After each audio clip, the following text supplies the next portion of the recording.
Ustedes tienen ahí en sus manos el Renacimiento Eucarístico, la revista que lleva precisamente el tema que hoy quiero abordar con ustedes, lo que es la octava Asamblea Diocesana de Pastoral.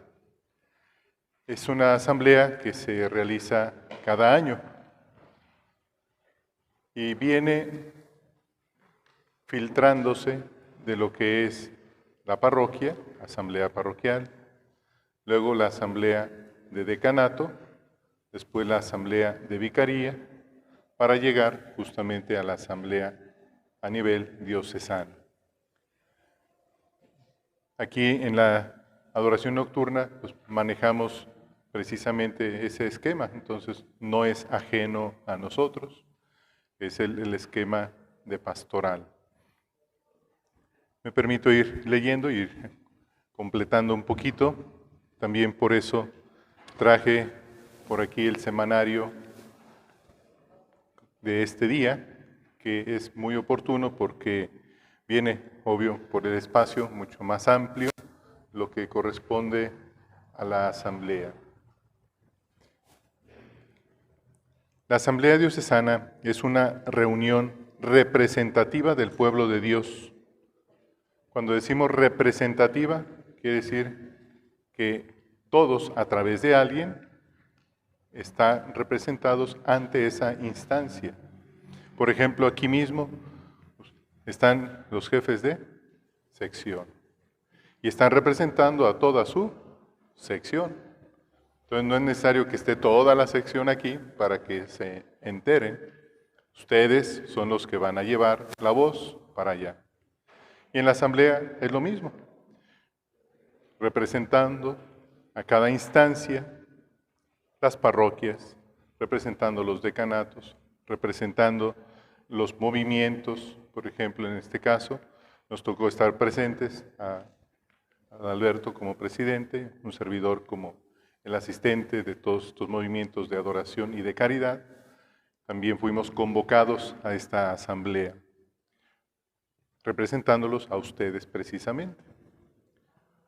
Y por eso dice ahí, fieles laicos, vida consagrada, presbíteros y obispos, que prestan su ayuda al obispo titular. Obispo diocesano, pues es todo el que está en una diócesis, pero obispo titular es el que está a cargo de la diócesis. En este caso, el obispo titular es el señor cardenal, don José Francisco Ortega.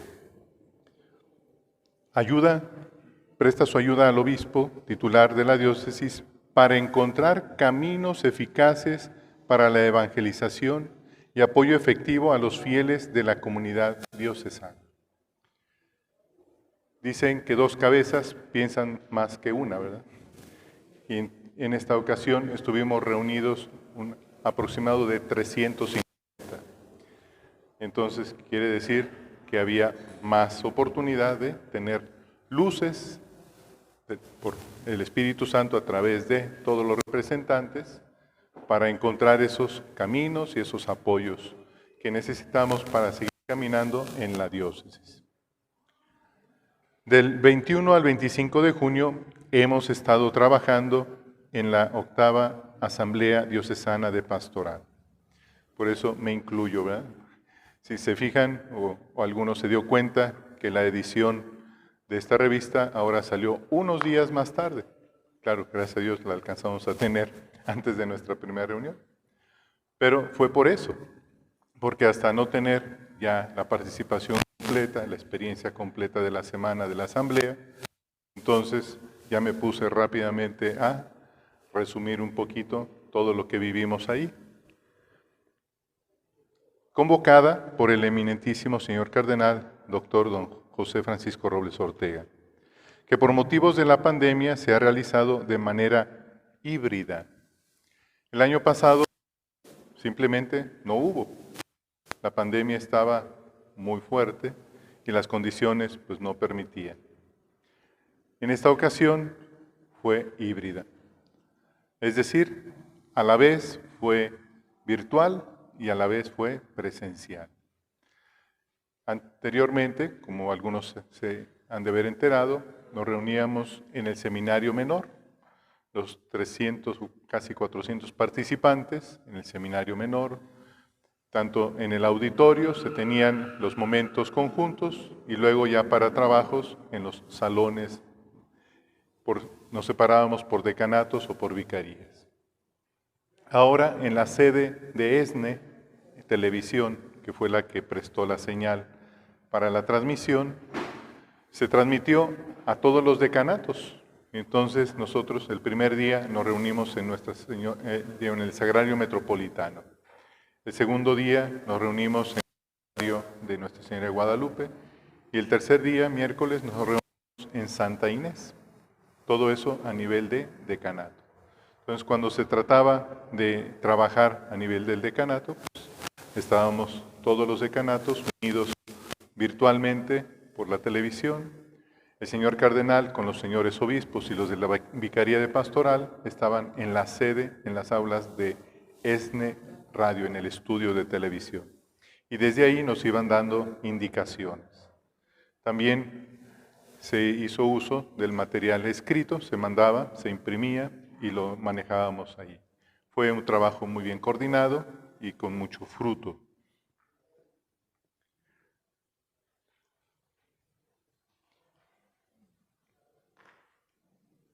Se tienen a enfrentar 5 periferias existenciales en nuestra arquidiócesis. A través de los años anteriores, de las primeras 7 asambleas, pues se ha venido trabajando, primero en el objetivo general, después en las líneas fundamentales de acción, y después se fueron sacando las prioridades o acentuaciones. En este caso tenemos 5 periferias. Las 3 primeras se han manejado ya por varios años. Las familias en crisis, los jóvenes en crisis y el tejido social en crisis. Como bien ustedes pueden palpar, pues realmente responde a una necesidad. Por eso se llegó a filtrar entre todas las necesidades que hay en la diócesis, se llegó a ponerle la atención como una prioridad a estas 3. Y en el último año, el año de la pandemia, se agregaron otras 2 periferias: sacerdotes en crisis y ancianos y enfermos en crisis. Por eso tenemos ya 5 prioridades, 5 acentuaciones, 5 puntos neurálgicos que hay que atender y atacar. El eminentísimo señor cardenal, a través de los representantes de cada instancia, saludó a todos los fieles de la arquidiócesis, dando a saber que el objetivo general de esta asamblea octava sería la reactivación de la gran misión de la misericordia. Esta debería ser la novena, ¿verdad? Pero como no hubo hace un año, entonces pues es la octava. Pero la misión de la misericordia quedó hace 2 años como el camino para desarrollar la respuesta para estas periferias. Y como por la pandemia quedó así como en suspenso, apenas estaba queriendo echar a andar cuando vino el freno de mano, ¿verdad? Y entonces ahora el señor cardenal dice, necesitamos reactivar esa gran misión de la misericordia. La misericordia es como la actitud pastoral que engloba la respuesta para todas las periferias. Si actuamos todos con misericordia, pues vamos a atender bien a las familias, a los jóvenes, al tejido, a los sacerdotes, a los ancianos, a los enfermos, ¿verdad? La misericordia es como la virtud por medio de la cual se va a llegar. Y se llama gran misión porque todo lo que Dios hace es grande, porque es grande su misericordia.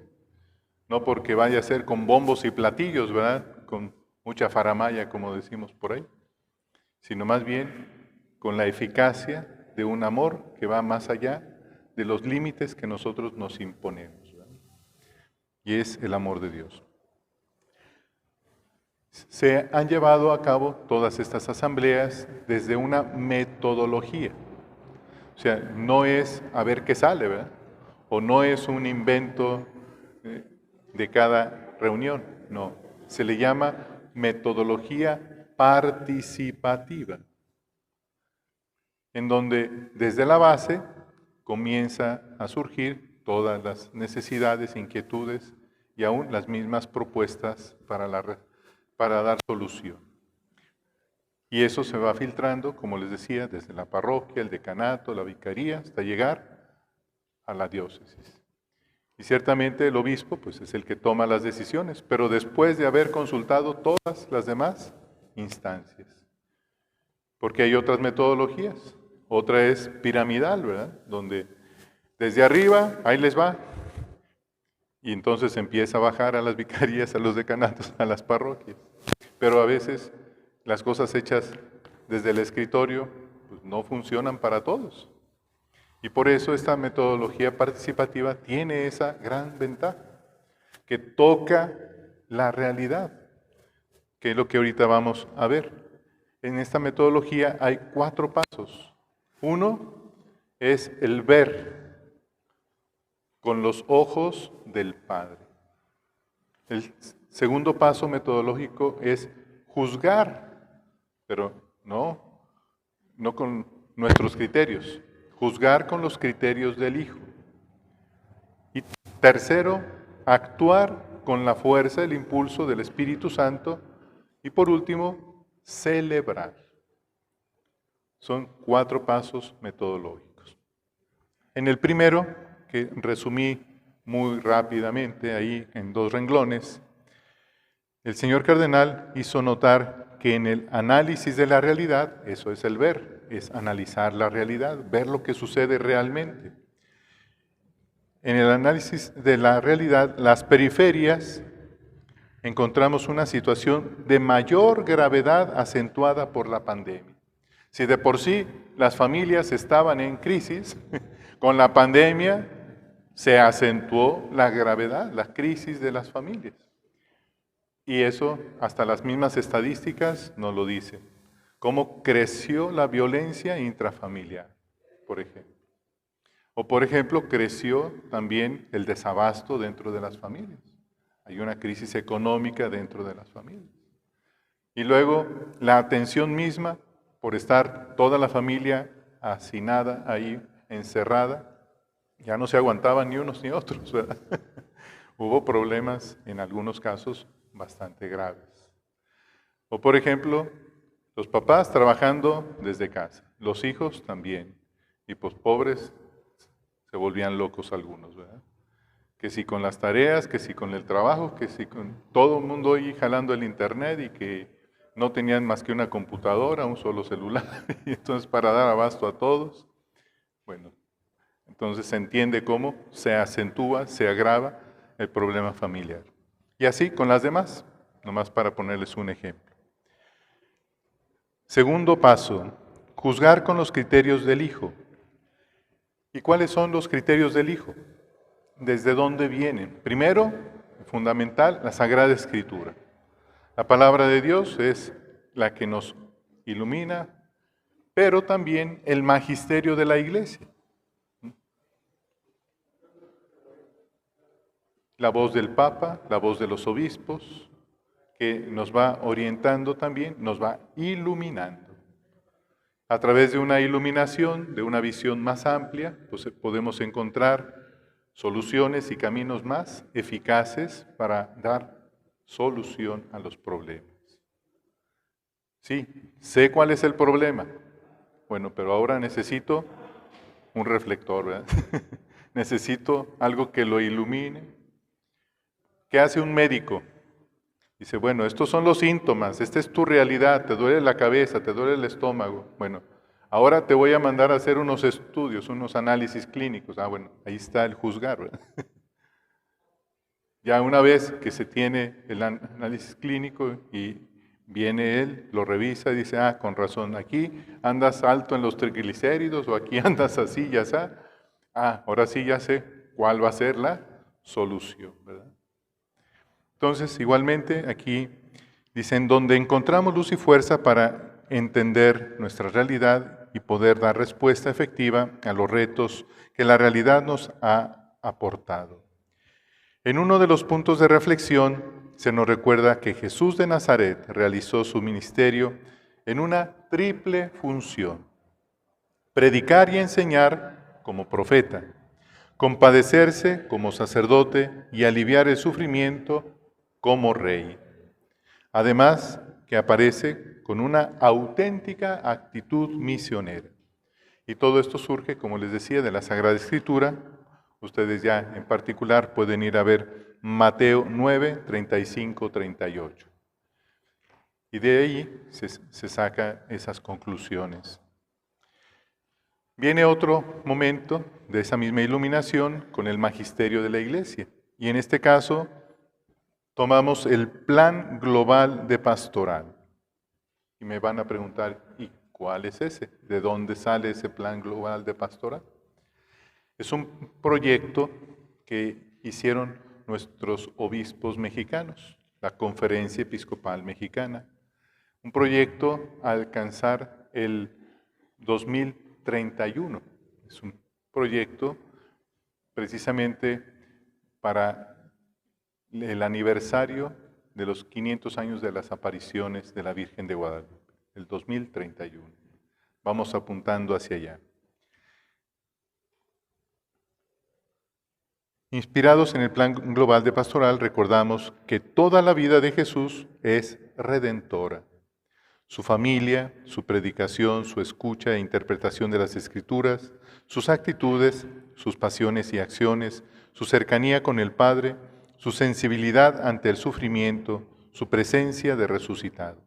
Ahí tratando pues de resumir todas esas actitudes de Jesús, todo lo que Él vivió, que es redentor. Un tercer punto de iluminación la encontramos en la carta encíclica Fratelli Tutti, o sea, todos hermanos, ¿verdad?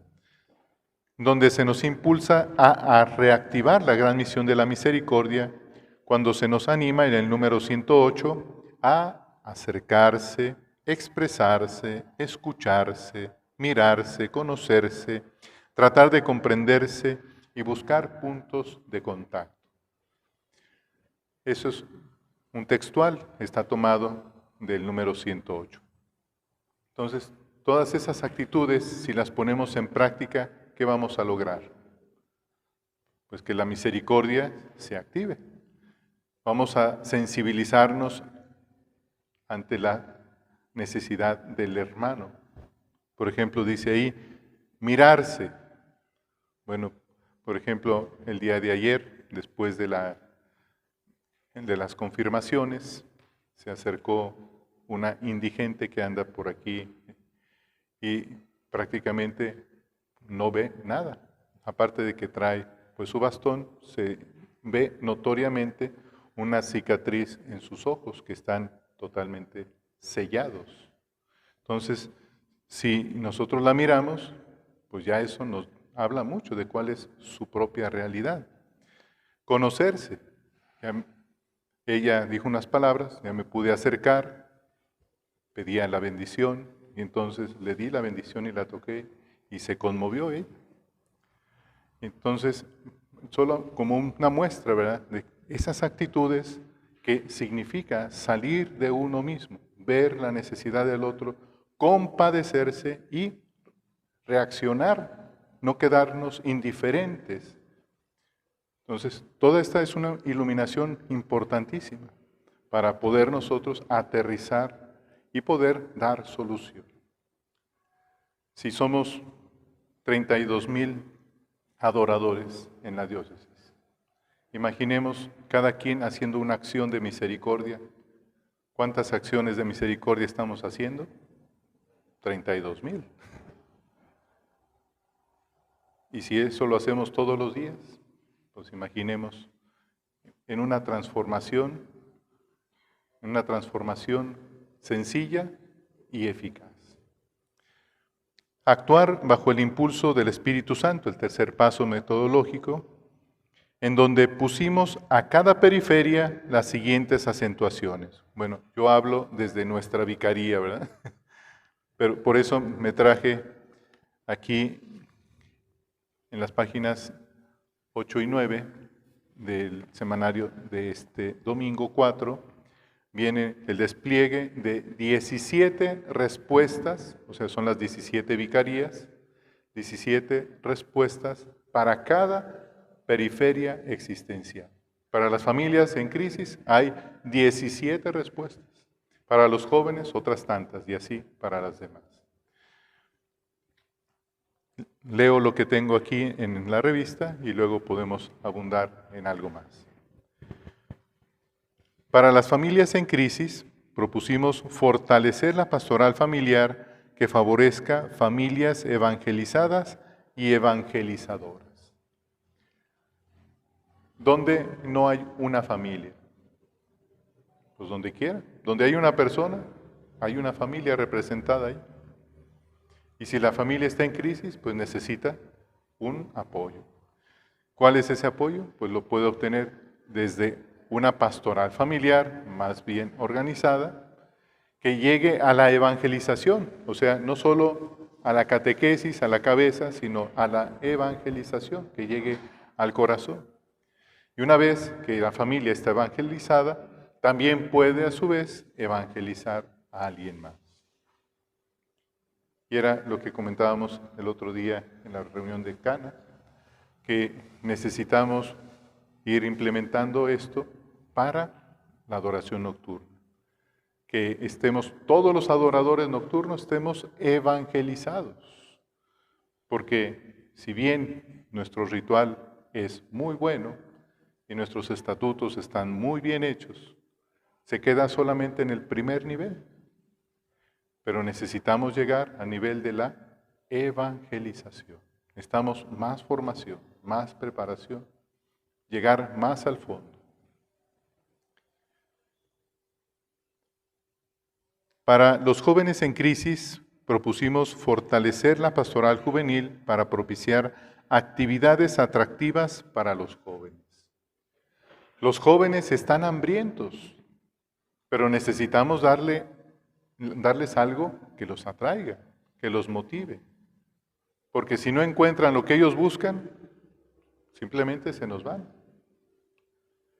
Y con gratitud a Dios y con satisfacción les puedo decir que en los días que llevo aquí en el expiatorio he ido viendo que ha crecido el número de jóvenes que se acercan a la confesión, a la misa, y eso me emociona bastante. Digo, imaginemos si esto llega a todos los jóvenes necesitados, pues tendremos aquí una pastoral juvenil fuertísima.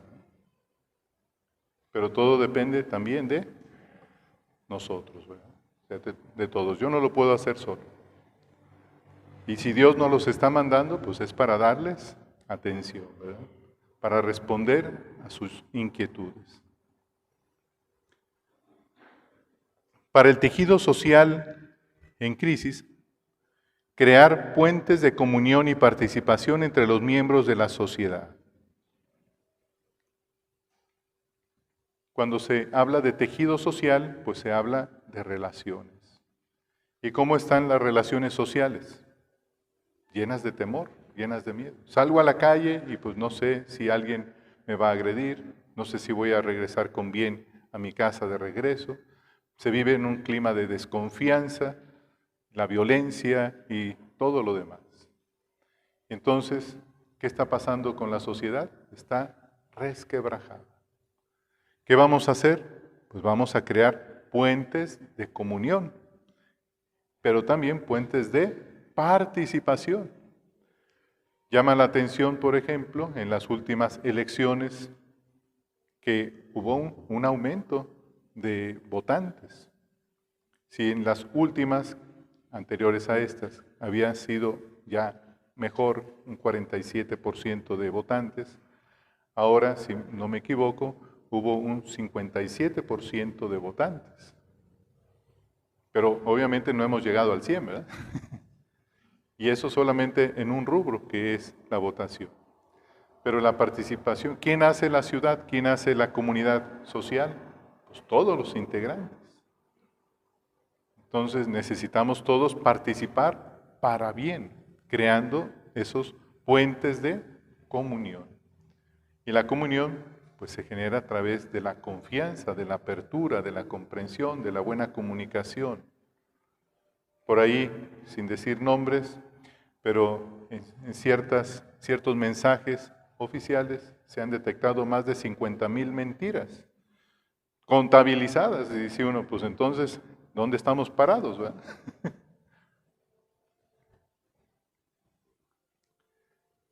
Para los sacerdotes en crisis, se propone hacer eficaces las instancias que aseguran la identidad y fraternidad sacerdotales. ¿Cuáles son estas instancias? Bueno, se tiene primeramente el seminario, para que en la formación se viva ya desde entonces esa identidad y esa fraternidad.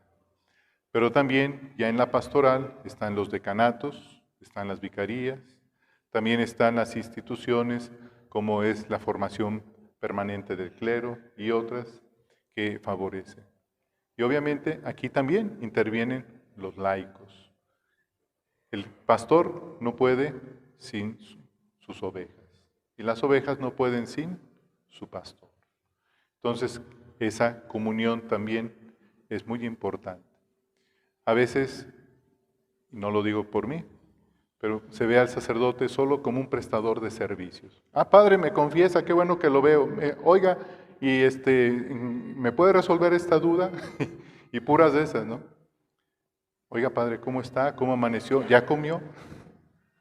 Les digo, no lo digo por mí, pero muchos sacerdotes sí se ven aquejados por eso, donde nomás se sienten utilizados.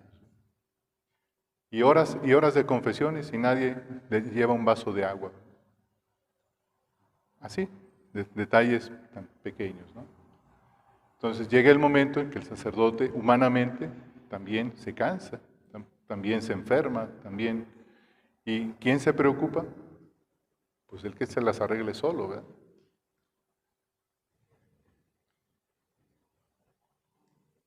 Para los ancianos y enfermos, sensibilizarnos y crear conciencia de las necesidades de estos enfermos y ancianos y capacitarnos para dar respuesta.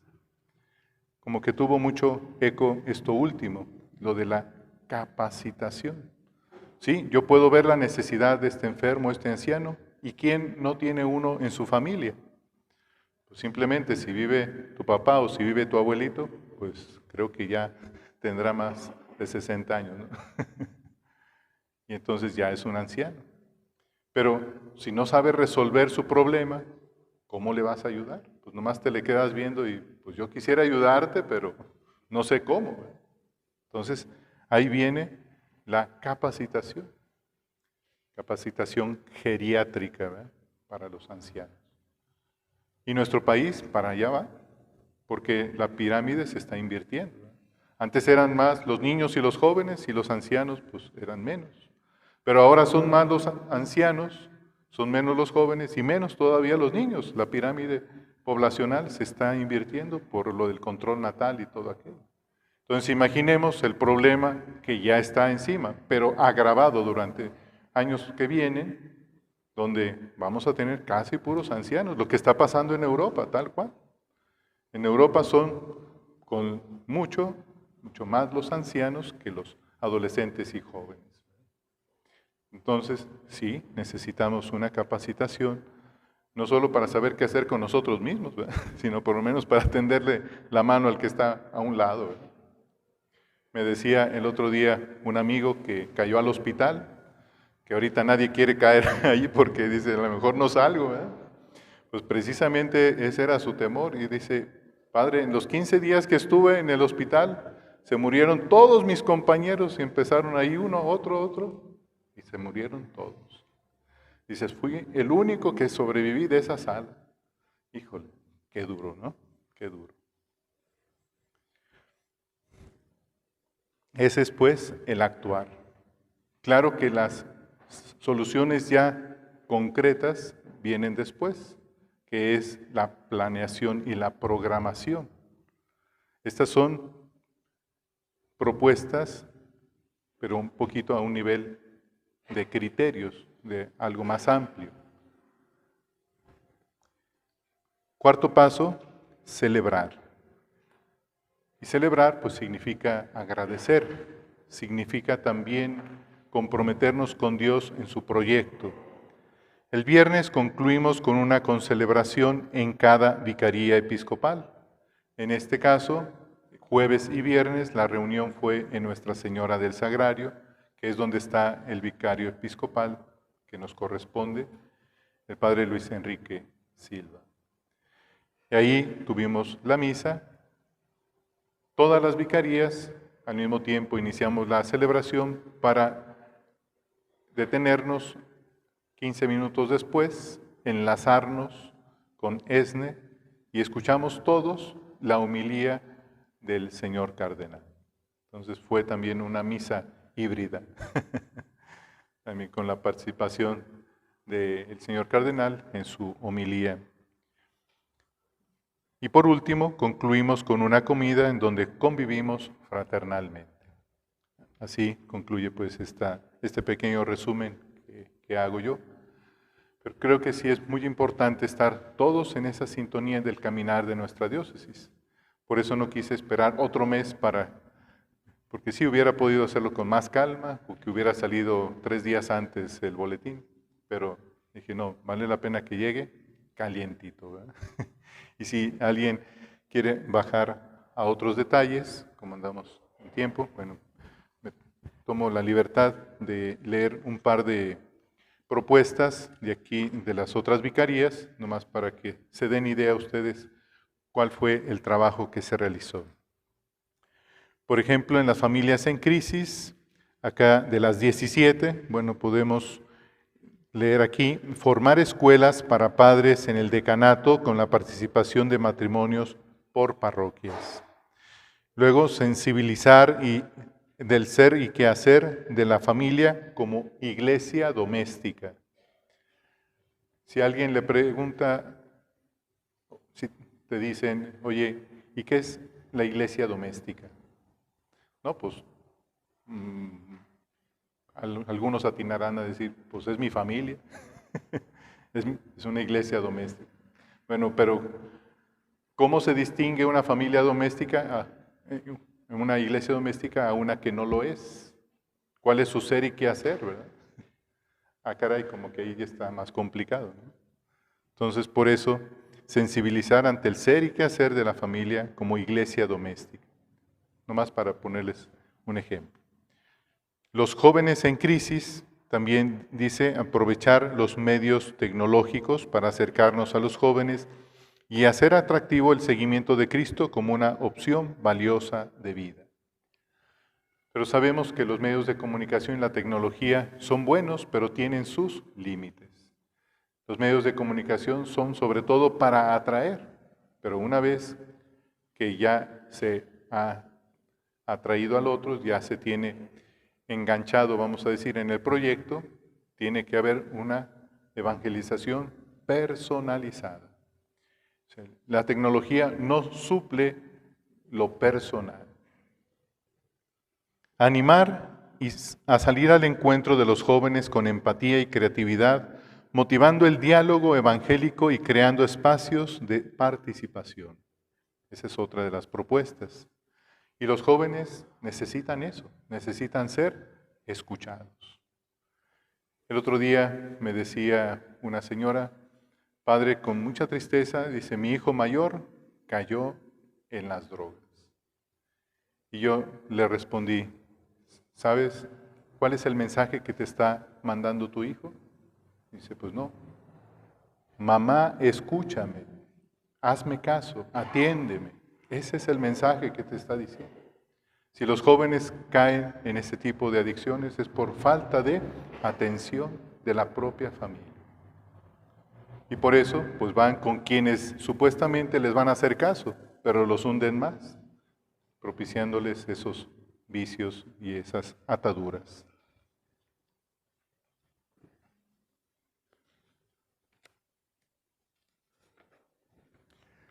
Para la descomposición del tejido social se propone conformar una escuela diocesana para formar ministerios laicales en lo básico, medio y especializado, potenciando las parroquias como comunidad de comunidades pequeñas y movimientos.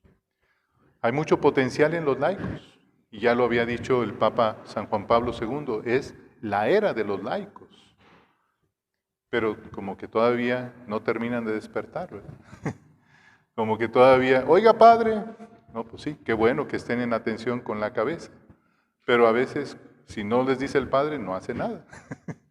Entonces se necesita esa iniciativa, ese interés de los laicos y tienen como derecho el que ustedes pueden formar nuevos grupos y asociaciones para fines tanto de la iglesia como para hacer que este tejido social se fortalezca.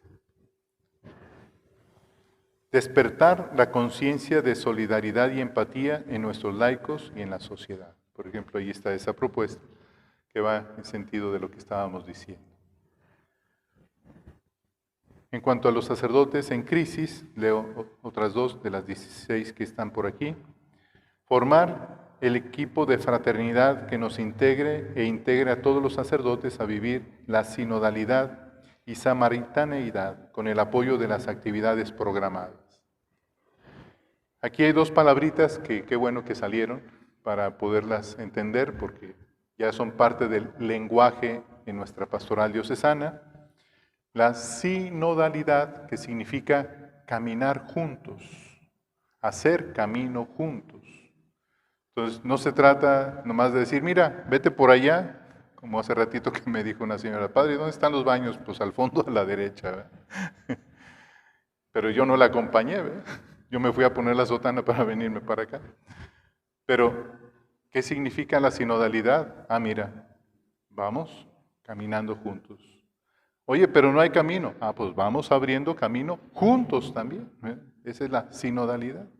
Nos enfrentamos ante los mismos problemas y los solucionamos juntos. O sea, ni te dejo solo ni me dejas solo. Vamos juntos caminando. Esa es la sinodalidad. Y la otra es la samaritaneidad, que bueno, ya es un término nuevo, se acuñó esta palabra, que brota precisamente del Evangelio, de aquella parábola del buen samaritano, que son las actitudes que toma aquel samaritano que pasa y ve al hombre herido ahí por los ladrones, que lo dejaron medio muerto, y entonces primero dice que lo vio, y luego se bajó de su cabalgadura, y luego se acercó, y luego le curó las heridas, y luego lo subió a su cabalgadura, y luego lo llevó al mesón, y luego pagó para que lo atendieran, y luego regresó para ver cómo seguía. Entonces, la samaritaneidad es todo lo que el otro necesita de mí hasta que quede nuevamente instalado en la posición que necesita. Entonces es muy interesante esa frase que no solamente se aplica a los sacerdotes, aquí está aplicada a ellos. Pero la samaritaneidad pues es del Evangelio, es una actitud que todos hemos de asumir.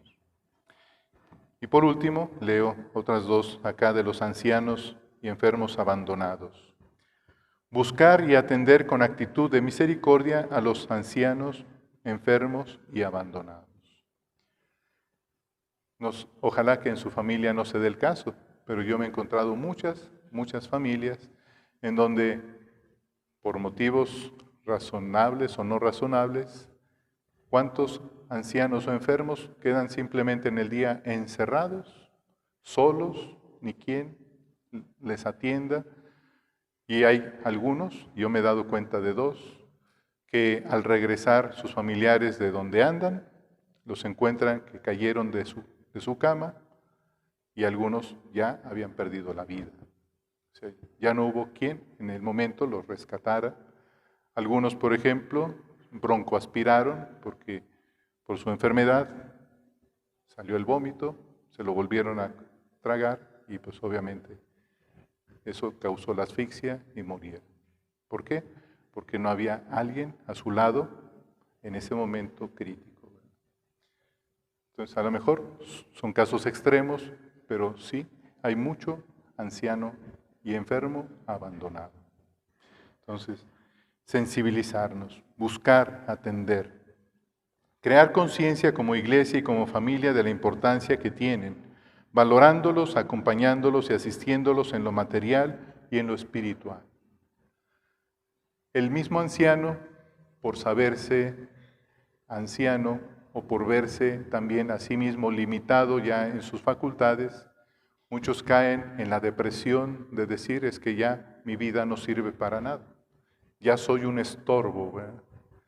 Y eso es lo último que deberían llegar a sentir cuando tienen a una familia que los quiere, que los valore, que les agradece todo lo que hicieron en su momento y ahora no lo pueden hacer, pero es parte de su proceso de vida. A mí me llamó mucho la atención, y a lo mejor a ustedes, la manera como el Papa San Juan Pablo II terminó sus días, ¿verdad? Porque con toda la dignidad y con toda la entereza, él iba dando lo que podía. Primero, pues era hasta el Papa atlético, ¿verdad? Que se iba a esquiar y todo el mundo lo admiraba y le aplaudía. Pero después, en su silla de ruedas, también iba a sus viajes apostólicos y bendecía con una mano temblorosa. Y la última vez que bendijo ahí desde el balcón, que ya no se le escuchaban, no se le entendía, pero él estaba activo y estaba dando lo mejor.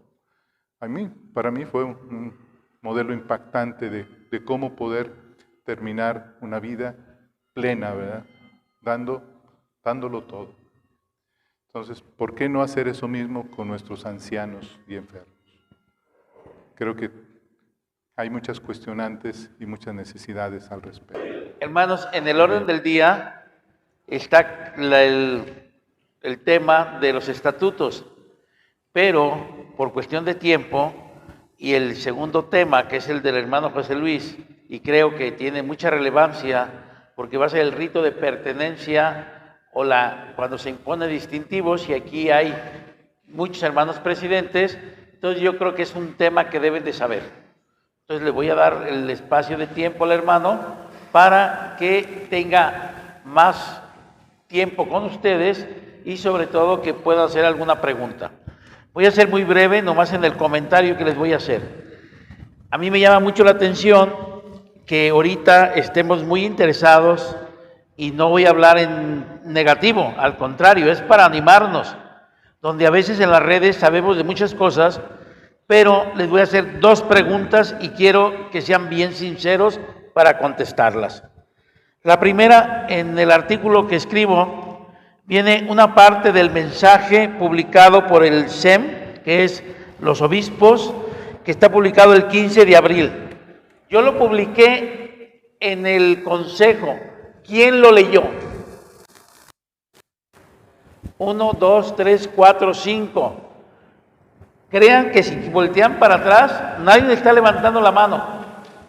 Entonces, esa es una crisis que tenemos los adoradores por no leer, que no estamos informados.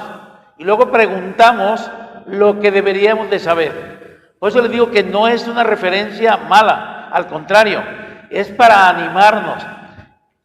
El padre Roberto tuvo a bien ahorita decirnos lo de la asamblea, pero quiere decir que si no nos hubiera explicado él, ni siquiera íbamos a saber lo de la asamblea. ¿Por qué? Porque no estamos acostumbrados a leer, a informarnos de la dirección que lleva la iglesia. Si estamos de acuerdo, hermanos, yo lo que le estoy haciendo es una invitación a que nos pongamos a leer los documentos de la iglesia, y les voy a decir un espacio bien pequeño,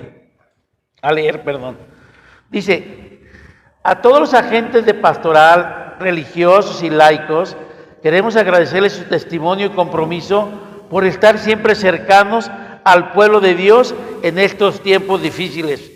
Reconocemos que para muchos esto ha significado dar la vida.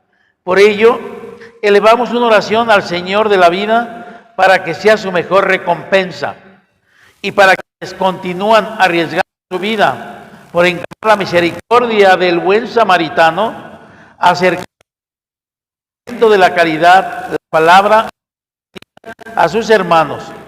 Los exhortamos a seguir cumpliendo su ministerio con amor, responsabilidad, alegría y generosidad. Léanlo, está escrito desde desde abril, mayo, junio, julio, 2,5, 3 meses.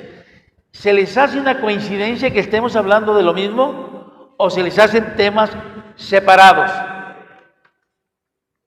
Contéstenme. Es que es el sentir de la iglesia. Los obispos van por el mismo camino que nuestro cardenal. La iglesia va por el mismo camino, hermanos. Ahorita es decir, la misión de la misericordia. Y les voy a hacer la segunda pregunta.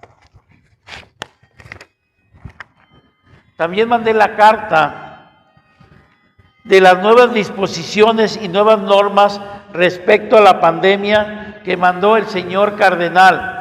Viene fechada el 18 de junio. Yo la publiqué el mismo día en el WhatsApp del Consejo. ¿Alguien la leyó?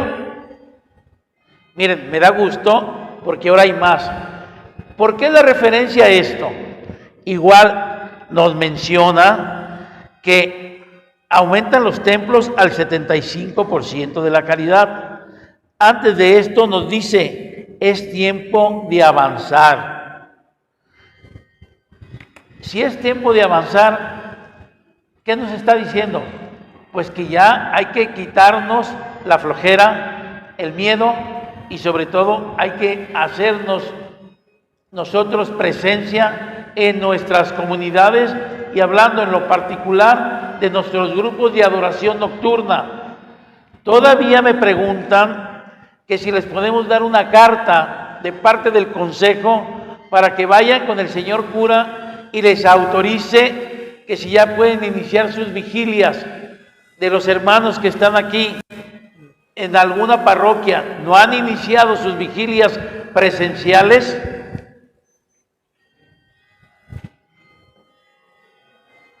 Con la confianza levántelo, pues estamos para conocer la realidad.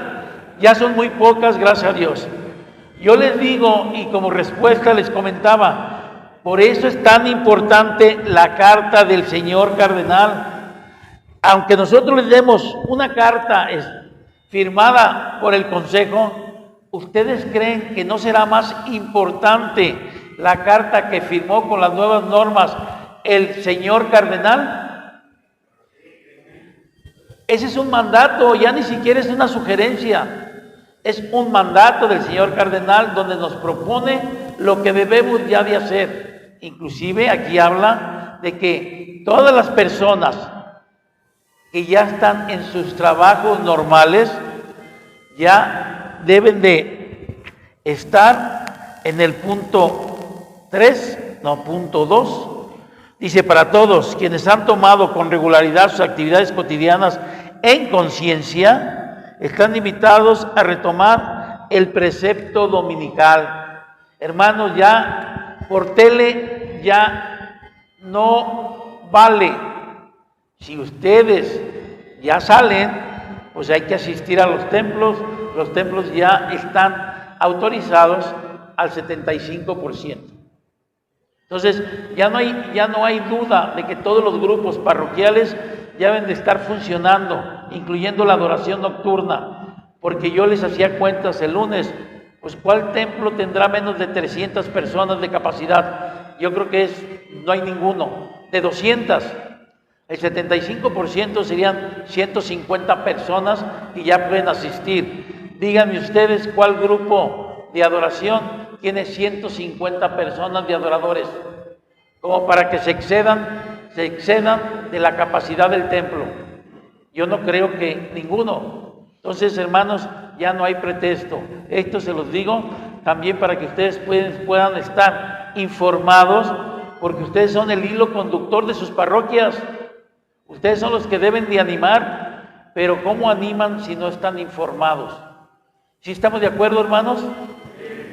Pues ese es el plan. Les digo, no es al contrario, no es para reprochar, es para animar, que estemos atentos a todas las informaciones y a todos los documentos que nosotros publicamos para que podamos tener un solo camino y estemos en la misma dirección todos. De mi parte, muchas gracias. A mí me tocó compartirles el tema del rito de pertenencia. Por ahí les envié mensaje de un archivo PDF con todo el tema. Voy a hacer, sobre todo enfocarme en el rito de pertenencia ya en una sección establecida, que es la mayoría de sus casos en inauguración. Gracias a Dios, regularmente apoya con más frecuencia el Consejo Superior.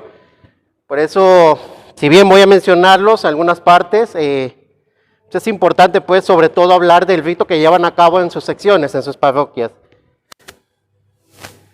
Bueno, primero como introducción, entender que para nosotros el distintivo no es meramente un collar, no es meramente ni siquiera comparable a un Cristo, a un rosario que portamos. Es algo que va más allá, desde su mismo significado y también desde la misma recepción que nosotros tenemos. Ver cómo es un rito en el cual participa el sacerdote como ejemplo, pues, por ejemplo, participa también el obispo en las ordenaciones sacerdotales, participa el obispo también en alguna recepción de algún...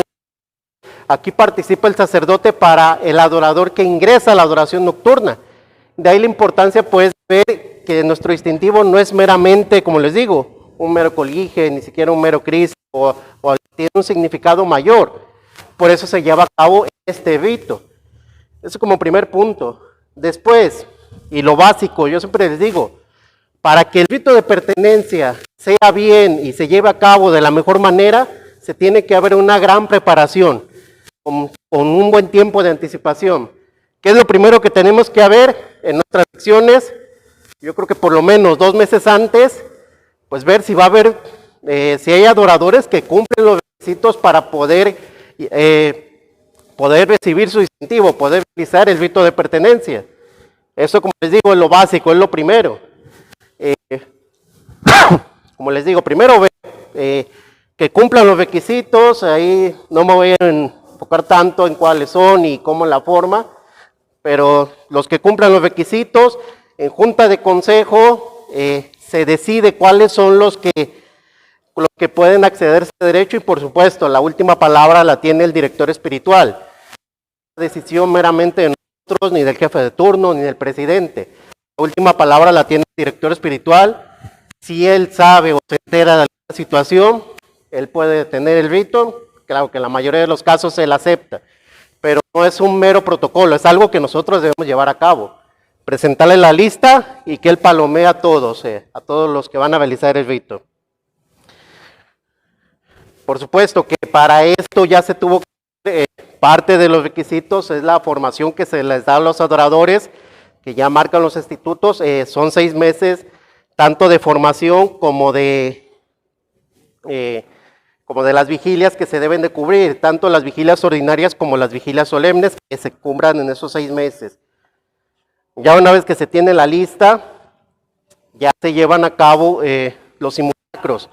Aquí es organizarse con el señor cura, ver qué día se va a realizar el rito de pertenencia, también ponerse en contacto con, yo ahí lo menciono, con el Consejo Superior, pero pues por supuesto los más inmediatos ustedes, su coordinador de vicaría, su coordinador de decanato, para que les ayuden a realizar los simulacros de este rito de pertenencia.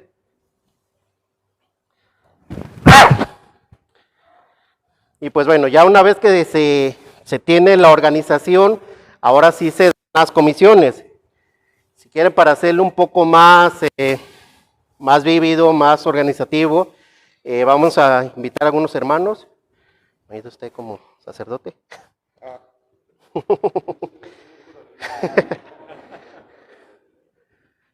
Bueno, vamos a hacerlo aquí en la parte de abajo para evitar traslados, movimientos. Don Chava nos va a apoyar como sacerdote, no vamos, digo, a ir más allá, solamente como para ejemplificar. Hermano de secretario. Él va a hacer la función del secretario del consejo, que es el que nombra a los aspirantes. Si quiere se pone de este lado. Hermano, vamos a seguir. Con la bandera, por favor. Sí, por favor.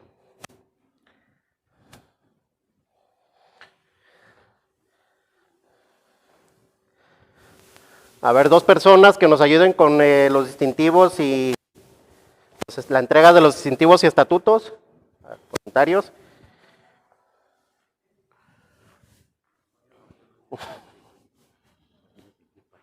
Sí, sí, ya. Una persona para el agua bendita, voluntario. Otro para el cirio, la vela. Y también para, para el orden y formación de los adoradores, faltaría uno.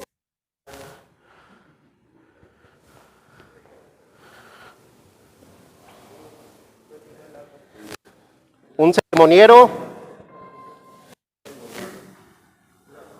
Acá los dejan, acá déjenlos ahorita. Ok, ahorita déjenlos. Nada más como ejemplo. Sí, ahorita. Si quieren se pasan ahorita para allá. Para.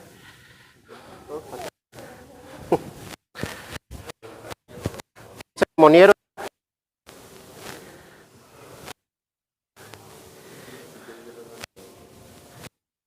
Es sencillo.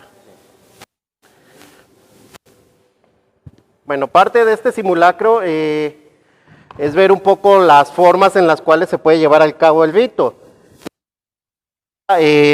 Dos formas, cuando se lleva a cabo en una inauguración y la otra cuando se lleva a cabo en, como les digo, en una sección establecida. De la fundación, de la inauguración no me voy a entretener mucho para no alargar más. Y también dentro de que nosotros llevamos a secciones, aquí en la Arquidiócesis de Guadalajara, digámoslo así, hay dos formas. Una que ya ha sido aprobada por el Consejo Superior, que es un poco diferente a la que marca el ritual. Yo vi conveniente que se hicieran rápidamente las dos, o bueno, de una forma ágil las dos. ¿Por qué? Porque nosotros, cuando llevamos a cabo una inauguración, nos ponemos de acuerdo, por supuesto, con nuestro editor espiritual, que es el que preside la celebración. Pero en el caso de ustedes, nosotros no podemos decirle, o mucho menos mandarle a nuestro editor espiritual, a nuestro sacerdote, el cómo haga la celebración.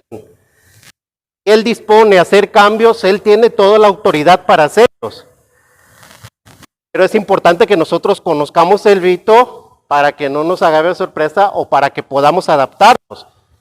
Por eso yo veo conveniente ver las dos formas, para así que ustedes conozcan, y como les digo, porque a nosotros ya nos ha tocado, sobre todo imagínense, cuando vamos al seminario, pues nos ha tocado incluso en alguna ocasión un padre que tenía una licenciatura en liturgia. Entonces, pues nosotros llegar con este rito, pues a veces lo ve él dentro de la sencillez, nos propuso por lo menos 2 o 3 cambios, por sus conocimientos. Igual, pues puede pasarles a ustedes con los sacerdotes, que él proponga algunos cambios. Por eso quise por lo menos abarcar estos dos, pero sobre todo la esencia del rito. Bueno, el rito empieza en la página 347, para los que no tengan el archivo, van siguiendo el ritual, por favor.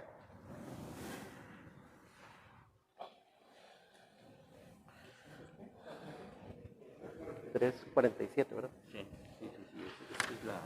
Sí. Sí, todo el rito en la página 347. Como les digo, algunas partes las vamos a ir solamente mencionando y otras las vamos a ir haciendo. La página 347 inicia cuando es la inauguración de la sección. Lo que ahí menciona, primero, como primera parte, se hace la lectura de los documentos, del decreto de erección canónica, de la agregación a la chicofradía y de los diplomas. Esta es la primera parte. Después se entona el Veni Creator, que ese sería como la primera parte en sus vigilias, el entonar el Veni Creator. Yo siempre les digo, parte de la preparación, pues en sus secciones sepan el canto del Veni Creator. No es un canto que lo hacen constantemente como el Vexila, el Sacris, como el mismo Te Deum. Es un canto que es necesario ensayarlo, y más en la nueva tonalidad. Por eso es bueno tener esa práctica constante para que puedan cantar el canto. En caso de que no lo sepan o no lo ensayamos o no nos salió, no hay ningún problema, se lee el Veni Creator. Creo yo que es mejor leerlo bien que ahí medio entonarlo. A veces tristemente ni siquiera el cantor lo entona bien. Entonces creo que lo mejor, si no se conoce bien, se lee. este canto del Veni Creator. Posteriormente, el secretario de la sección, de su sección, hace la lista, nombra a los que van a ser aspirantes a recibir el distintivo. Solamente como mención, cuando sea inauguración, se nombra primero al director espiritual, a los fundadores y al consejo directivo de sección. En el caso de sus secciones, o de la gran mayoría de sus secciones, se hace el orden, según lo marca ahí el ritual, primero las activas, los activos, después las honorarias, honorarios, ineses y tarcicios. Sencillamente, primero las mujeres y después los hombres. Pero obviamente en caso de que en su sección haya activas, si no hay, inician los activos. Así sucesivamente. Honorarios, pues solamente honorarias. O sea, seguimos el orden, pero en ese orden, activos, honorarios y después tarcicios y necesitas.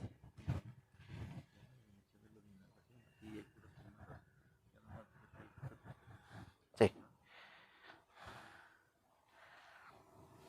Como les digo, ese sería el orden para el secretario cuando nombre a los aspirantes.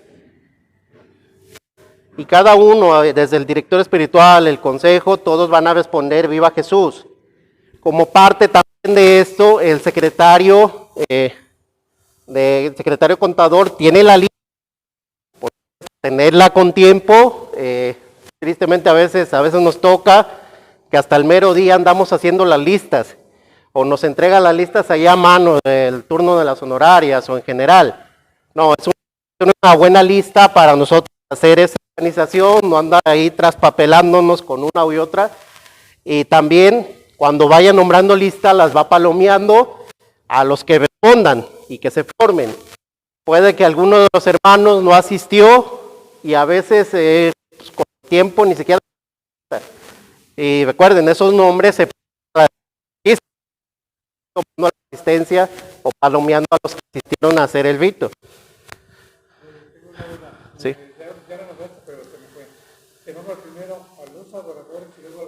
No, primero mujeres y después por su clase. De los activos, primero a las activas, primero a las honorarias y primero a las ineses.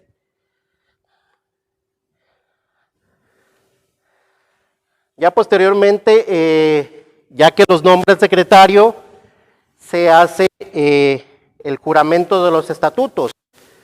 ¿Quieren así rápidamente 5 hermanos? Por favor. Lo que estás preguntando, hermano, viene en el artículo 4, hermano. Ahí en el 4 viene el orden de las clases de adoradores. Y ahí mismo en el ritual.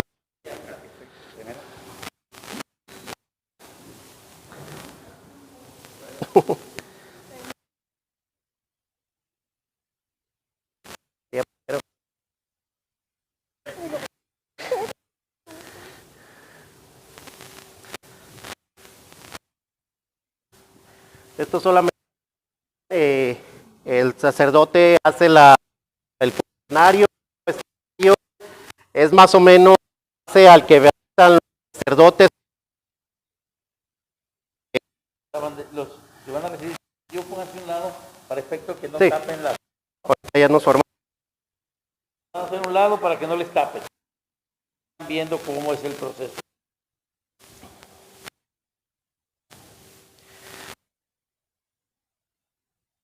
Les digo, es meramente, es un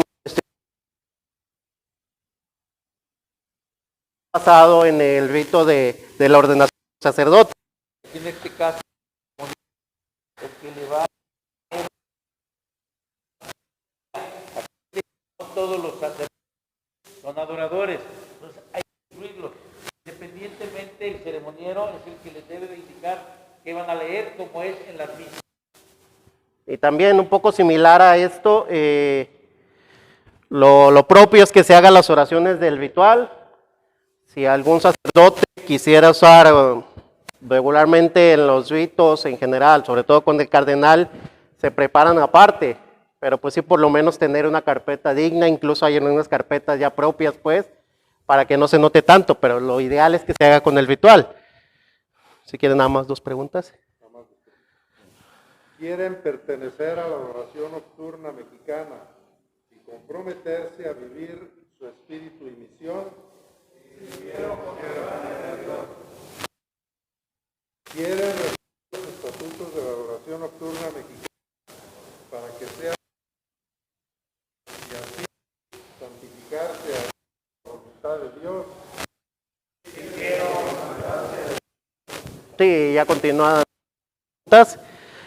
Posteriormente ya se hace la bendición de los distintivos. Para esto lo ideal que siempre tengan lista su mesa con los distintivos, de preferencia en una charola, si no así no hay ningún problema, pero sí tener listo todo, los distintivos, los estatutos y el cirio.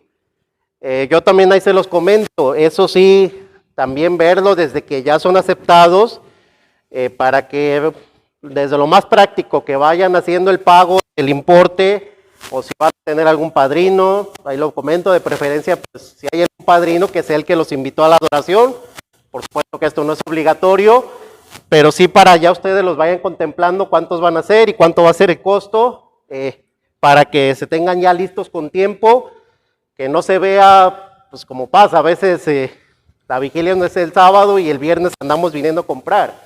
No, ya que tenga con tiempo, sobre todo asegurar que tienen existencia. Se prepara la mesa, de preferencia así a un lado del altar, para que sea más fácil para el sacerdote, y se realiza la bendición de los distintivos.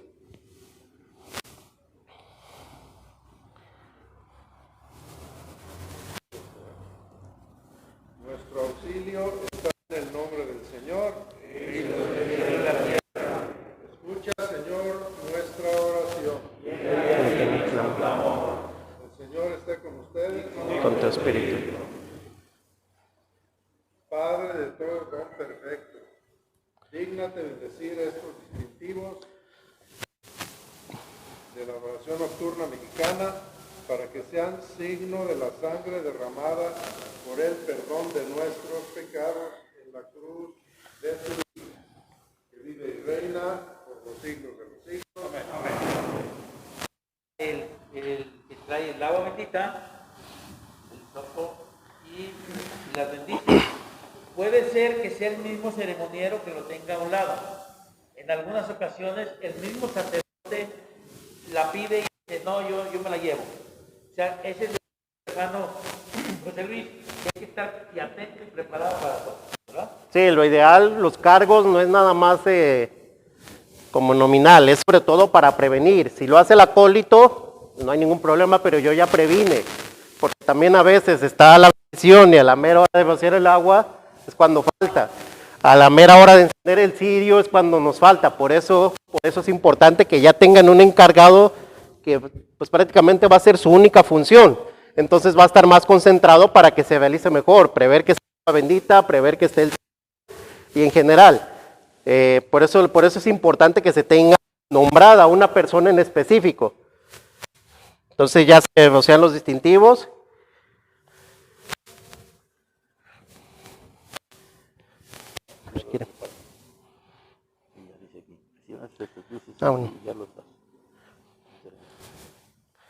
Bueno, aquí viene, se forman, si gustan, por favor, las dos personas que estaban en el orden.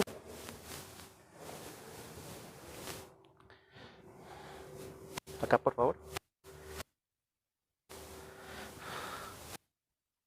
Si gustan, en la parte de atrás, para que no nos tapen tanto la vista.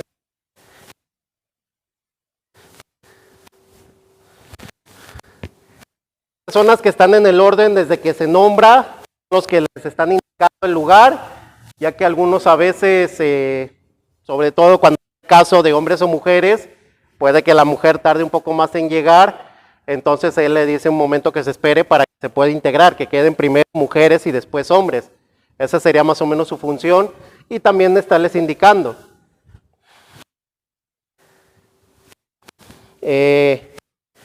Como les digo, son dos formas las que vamos a ver hoy y cómo se lleva a cabo el rito. Primero vamos a ver la que marca el ritual y que nos ha indicado el Consejo Nacional, cómo es la forma en la cual se lleva el rito. Se gustan primero de un lado para que... Aquí estoy.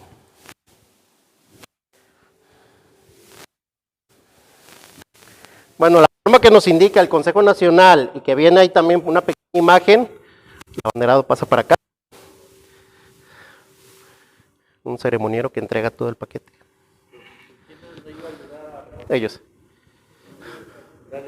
No, pero primero, como lo marca el Consejo, y después vemos la otra forma. Un distintivo. Y el cirio. La primera forma, va a haber un encargado que se lo va a entregar el sacerdote el paquete, que es el distintivo, los estatutos y el cirio. Estos de preferencia tenerlos en alguna bolsa de celofán o bien envueltos para que sea más fácil. Se los entrega el sacerdote. El adorador, el aspirante, hace reverencia a la bandera, acude con el sacerdote, toma su paquete y se retira a su lugar. Ya una vez que termina de partirlos todos, entonces el sacerdote le indica. Sí, no hay problema. Para verlo todo. Acá ahorita. Sí, para que vean todo.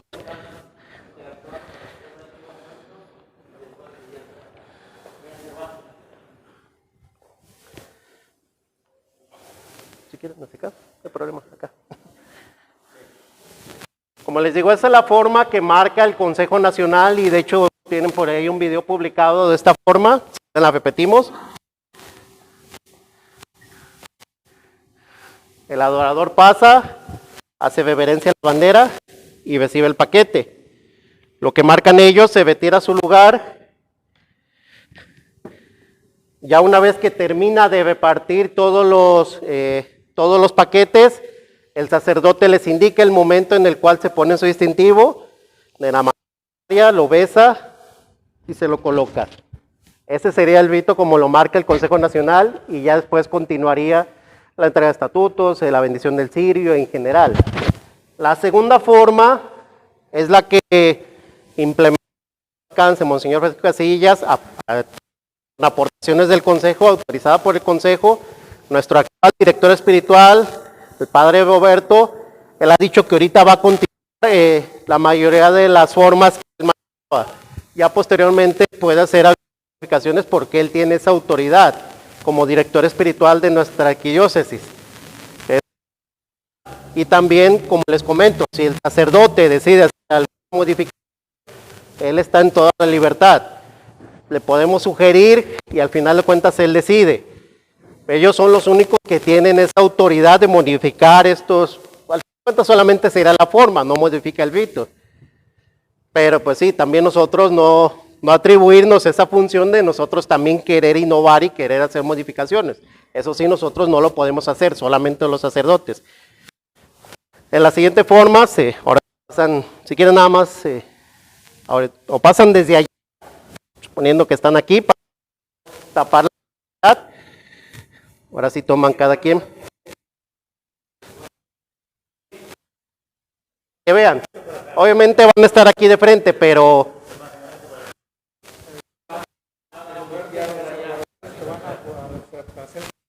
¿Se les guarda? ¿Se guardan los primeros lugares para sí, parte del trabajo es que estén los que van a recibir para que no sea, que a veces pasa que está hasta atrás o ya no alcanzó a entrar, y que se le reserve un lugar y estén hasta adelante y que se cuide que estén todos desde antes de la celebración, para que pasen hasta adelante. A que nos digan cómo es el rito y luego todas las preguntas que tengan particularidades, entonces ya las respondemos para no estar interrumpidos. ¿Estamos de acuerdo? Bueno, vamos a hacer la forma sencilla. Ya se realizó la bendición por parte del sacerdote. Un encargado toma los distintivos y se los reparte, los ponen en venia, se los coloca en sus manos.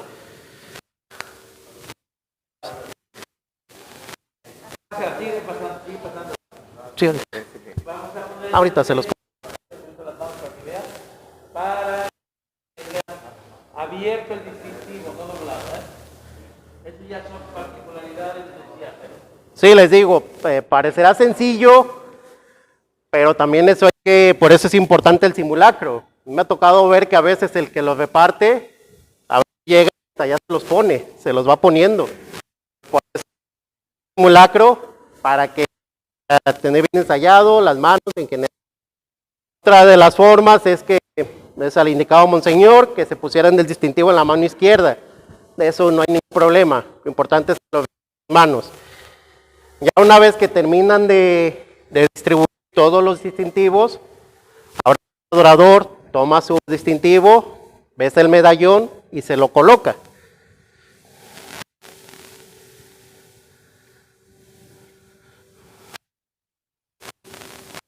¿Quién me lo presta? Como les comento, son las formas. La otra que hizo Monseñor lo tomaba con la mano izquierda, para tomar el medallón con la mano derecha lo bozaba y se lo ponía. Esas son formas. Está también así, no hay ningún problema, lo toma, lo besa y se lo coloca. Ya una vez que recibieron los distintivos, que ya se los colocaron, ahora el encargado de los estatutos, pásele parte, por favor.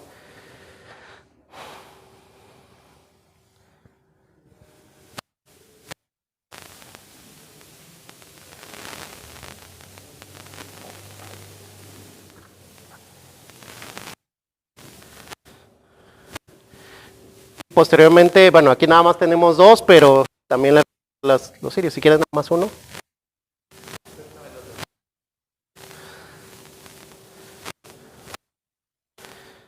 Y ahora sí continuamos con lo que va marcando el ritual. Pero los primeros se bendicen, los se reparten, ¿eh? Ah, bueno, sí, ahorita les comento.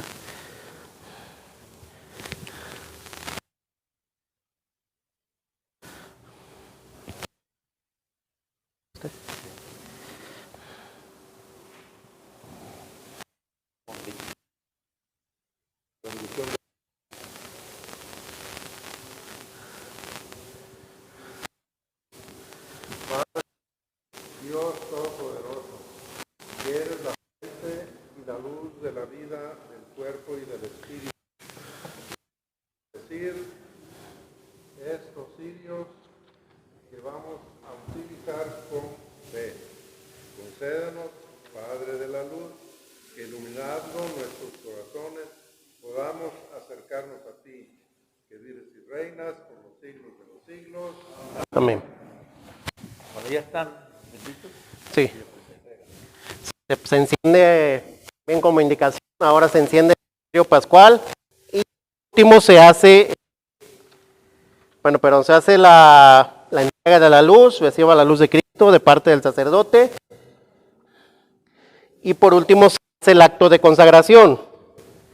Bueno, y ya por último se hace el acto de consagración, lo que se ha recomendado, como es muy poco práctico que traigan el ritual, se recomienda que copien el acto de consagración, la oración, y ya sea que en una hoja o en 4 partes, se coloca aquí en la parte final, o algunos lo pegan aquí en la parte de atrás de los estatutos que se les van a entregar. Solamente para que sea más práctico, pasaba, sobre todo en las primeras ocasiones, que a veces el adorador estaba formado, y a la hora del acto de consagración iba corriendo ahí por su ritual para poder hacerlo. Lo ideal es eso, que lo copiemos, le saquemos una hojita, lo pongamos en la parte final o con una cinta pegando en la parte de atrás para que sea más fácil que los adoradores hagan el acto de consagración. Como última parte, adoradores que están formados, eso ya también depende del número, puede ser en una fila. Si son muchos, pues solamente todos desde su lugar en la fila. Pasan, hacen reverencia a la bandera y se retiran a su lugar.